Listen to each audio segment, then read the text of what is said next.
On this page we're going to have a look at the effect of adding a strong alkali to a buffer. There are several stages here. It gets a little bit confusing, so we'll take each stage in turn. For the first one, we're just working out the pH of some benzoic acid. We've been given a pKa for the benzoic acid. You might want to convert this into a Ka value. Remember, that's 10 to the minus pKa, and you can leave it like that, or you might want to just calculate it. I'm getting 9.55 times 10 to the minus 5. So there's our Ka expression. So we know the Ka, we know the concentration of the benzoic acid, and going back to our early work on weak acids, remember that with a weak acid we can say that those two are the same, which means that the hydrogen ion concentration squared is the Ka times the concentration of the benzoic acid, which means the hydrogen ion concentration is the square root of that, which is the square root of 9.55 times 10 to the minus 4 times by 0.4, which should give us a hydrogen ion concentration of 6.18 times 10 to the minus 3 and the pH of 2.21. Let's now have a look at part B. So we're just going to now make a buffer using some sodium benzoate. I'm going to go to a new screen to give myself a little bit more space. So in part B, this is where we're making the buffer. We've added 28.8 grams of sodium benzoate, so we can work out the moles of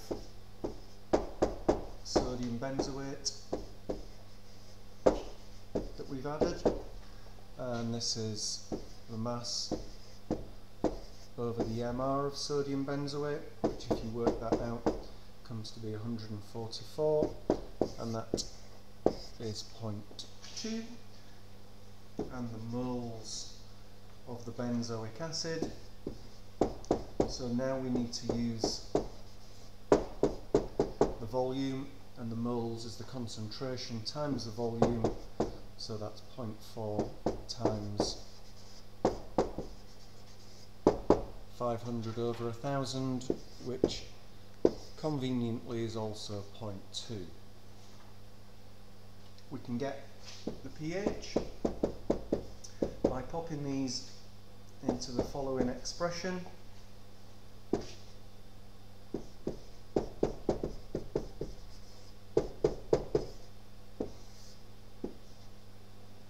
Now, yet again, I have the moles, but since they're going to share the same volume, that's fine.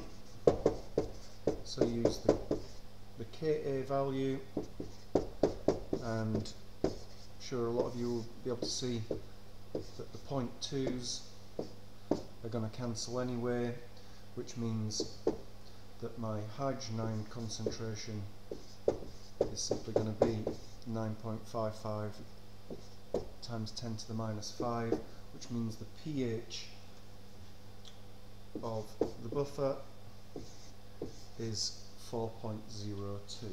Some of you might also spot that this is the half equivalence point, where the pH is equal to the pKa of the acid. Gets a little bit trickier in part C, so now we're going to add some strong alkali to our buffer. The first thing that we need to establish is the reaction that will take place when we add strong alkali, and which part of the buffer is going to respond. So that's the reaction that's going to take place. So our benzoic acid will react with the potassium hydroxide that we're adding. That's going to mean that our benzoic acid quantity will go down slightly, and our potassium benzoate ions will go up slightly. Now remember that we had 0.2 moles of each of those, so how much potassium hydroxide are we adding? Well, the concentration is 2 moles per decimeter cubed, and we're adding 60 centimeters cubed of potassium hydroxide, so we'll do the concentration times the volume, so that's 2 times 60 over 1000, so that's 0.12 moles of potassium hydroxide that we're adding. the acid will go down by that amount and the salt will go up by that amount. So our new moles of benzoic acid is 0.08 and our new moles of potassium benzoate is 0.32. So let's pop those numbers in. So there's our Ka, and again we can just use the moles rather than working out the concentration.